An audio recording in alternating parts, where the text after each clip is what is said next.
I'll tell you a little bit about myself. I'm married. I have to say that getting married is the best decision I ever made. I'll never forget putting on that wedding ring for the very first time and thinking, I am someone else's problem now.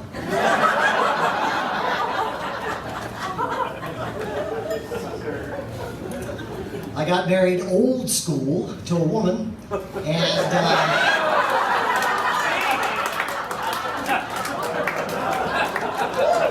Arizona's purple now. Ooh.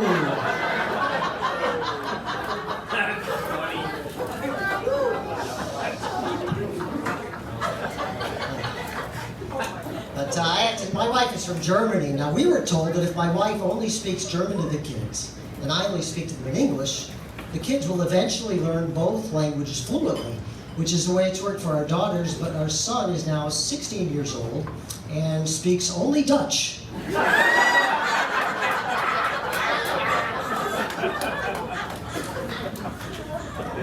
Dutch is fun. It's like German after 9 too many Heinekens or something. Actually, all the kids are bilingual. They speak English and German very well, but having bilingual kids really makes you appreciate what an exasperating language English must be to learn. For example, every day I'll have the same exact conversation with my son. I'll say, Dad, look what I did do. And I have to explain to Luke, in English, you never say, look what I did do. It's just, look what I did. And he dutifully replies, look what I did. And I say, very good. Now, what did you do?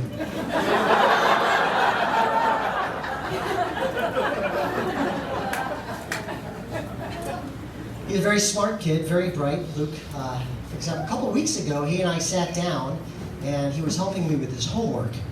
And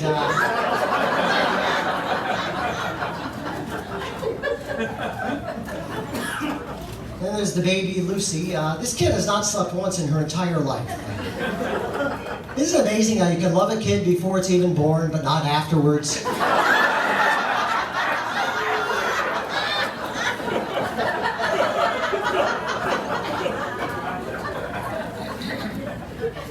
Needless to say, as a comedian married to a German, I sometimes have to go outside the marriage for laughs.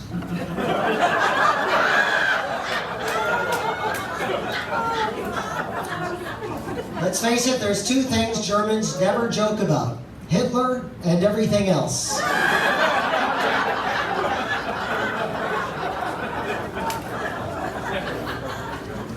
I do like to run new material past my wife from time to time, though, and if she doesn't laugh, I put it in the show.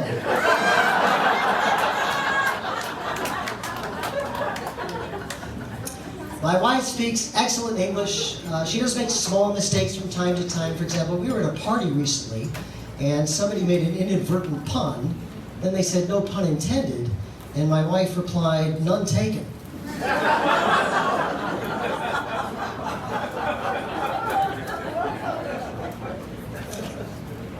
This morning I overslept a bit, and I'm shuffling into the kitchen, wiping sleep from my eye, and my wife starts giving me this nasty look because I'm making myself coffee, even though the kids are still waiting for me to make them breakfast. And I explained to my wife that just as on the airplane, you first affix your own oxygen mask.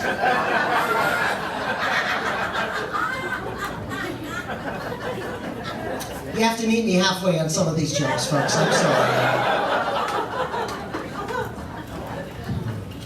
Sometimes she'll see me observing other women and accuse me of comparing her to them, which is ridiculous, because when I see other women, my wife is the last thing on my mind.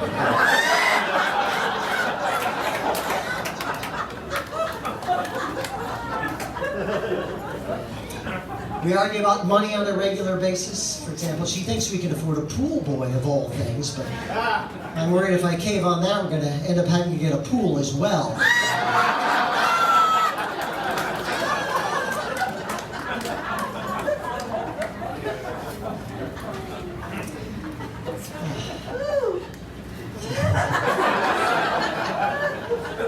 I'm from Los Angeles. I did live in San Francisco for a year, where I was not only president of the Bay Area Republicans Club, but I was also the member.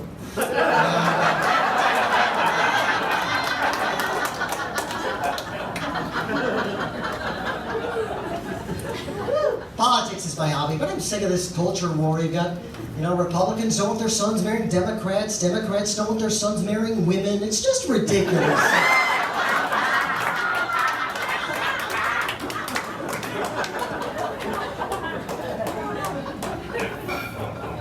I like reading self-help books, personal growth books, things of that nature.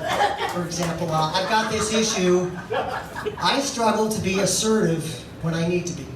So I'm reading a book now about how to be more assertive, if that's okay with you. And nowadays, of course, even reading a book is high-tech. People downloading ebooks wirelessly to their iPads. And whatever happened to good old-fashioned reading your Kindle?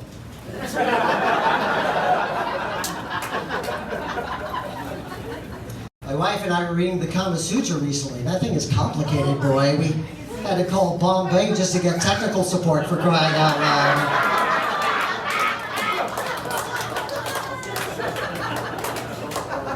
Thank God for speakerphone.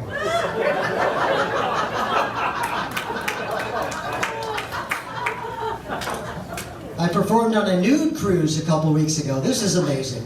All the passengers naked everywhere at all times. In the audience, in the casino. I don't even know where they put their winnings. But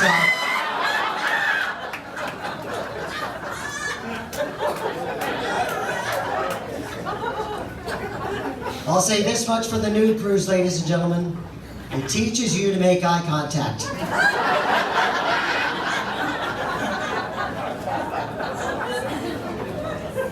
In some ways, it was like any other cruise. For example, they had pool games like water volleyball, the belly flop contest.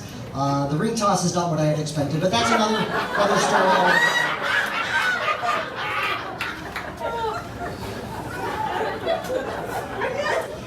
If I seem a little tired, it's because last night my hair was so perfect I couldn't bring myself to go to bed.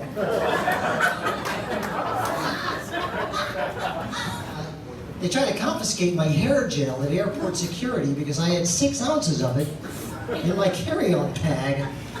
Other than take it, I just put it in my hair, where apparently it's legal.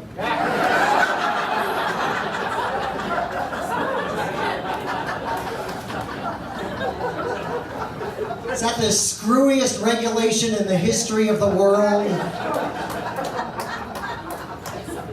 6 ounces of hair gel in your carry-on bag, they think you could be a terrorist. Oh, but 20 ounces in your hair, well then, welcome aboard.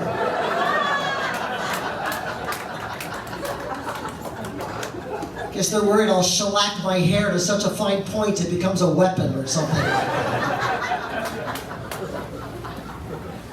I was getting patted down at LAX recently, and the guy says when I reach sensitive parts of your body, I'll use the back of my hand. You talk about disappointment.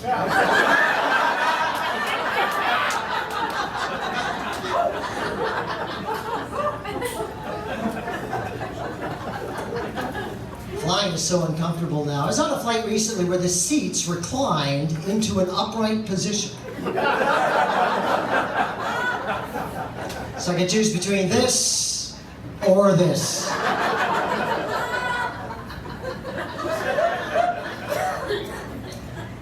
So risk averse on the plane. Even the peanut bags have a warning on them that say these peanuts were processed in a facility that produces nuts.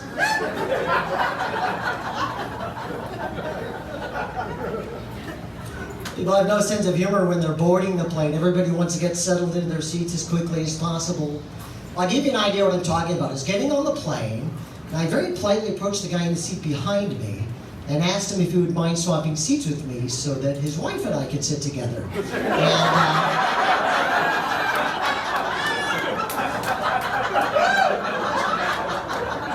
No sense of humor.